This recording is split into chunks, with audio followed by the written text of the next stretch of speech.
अगर आप भी ओला, उबर, रैपिडो जैसे ऐप्स रोज इस्तेमाल करते हैं तो हाँ, आपके लिए एक जरूरी खबर है।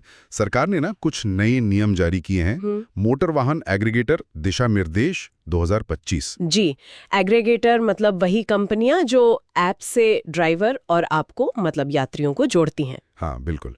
तो आज हम इन्हीं नए नियमों को थोड़ा खोलकर समझेंगे, कोशिश करेंगे जानने की कि भाई ये बदलाव हैं क्या और इनका हम आप पर और ड्राइवरों पर क्या असर होगा। और ये सारी बातें हम सीधे जो सरकारी दिशा निर्देश हैं उन्हीं के आधार पर कर रहे हैं। सही।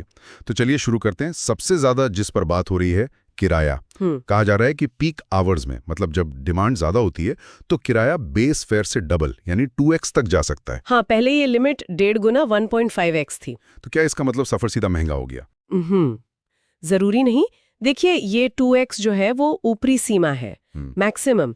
ऐसा नहीं कि हमेशा ही डबल होगा। हाँ। और दूसरी तरफ ऑफ पीक टाइम में जब भीड़ कम हो तो 50% तक डिस्काउंट भी मिल सकता है। अच्छा, यानी छूट भी है। जी, असल में ये कोशिश है डिमांड और सप्लाई को बैलेंस करने की।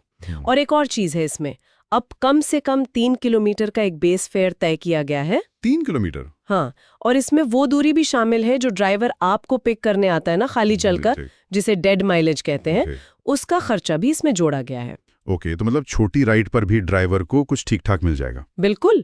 ये उनकी एक पुरानी मांग थी कि छोटी राइड में कुछ बचता नहीं है, तो ये एक तरह से उनकी न्यूनतम कमाई सुनिश्चित करेगा। और ड्राइवरों की कमाई की बात हो ही रही है, तो वो जो शेयर वाला नियम है 80% वाला, हाँ, वो बहुत अहम है।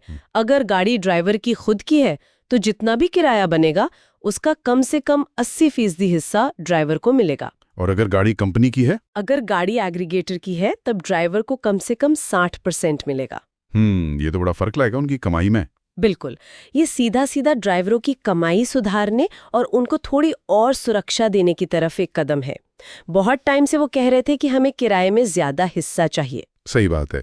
और बीमा का भी कुछ सुना है? हाँ, वो भी है। ड्राइवरों के लिए अब 5 लाख रुपए का हेल्थ इंश्योरेंस और 10 लाख का लाइफ इंश्योरेंस अनिवार्य कर दिया गया है। और यात्रियों के लिए? यात्रियों के लिए भी राइड के दौरान कम से कम 5 लाख रुपए का बीमा कवर देना जरूरी होगा कंपनी को। अच्छा, चलिए कमाई और बीमा तो ठीक है, लेकिन वो कैंसिलेशन का क्या? बहुत परेशानी होती है उससे। हाँ, उस पर भी लगाम लगाने की कोशिश है। अब अगर ड्राइवर या यात्री कोई भी बिना किसी ठीक ठाक वजह के राइड कैंसिल करता है, हाँ। तो उन पर किराए का 10% जुर्माना लगेगा और ये मैक्सिमम 100 रुपए तक हो सकता है। दोनों पर? ड्राइवर और यात्री दोनों पर? जी, दोनों पर। मकसद यही है कि बेवजह कैंसिलेशन कम हो। लेकिन हाँ, इसमें राज्यों को थोड़ी छूट दी गई है। अच्छा, जैसे?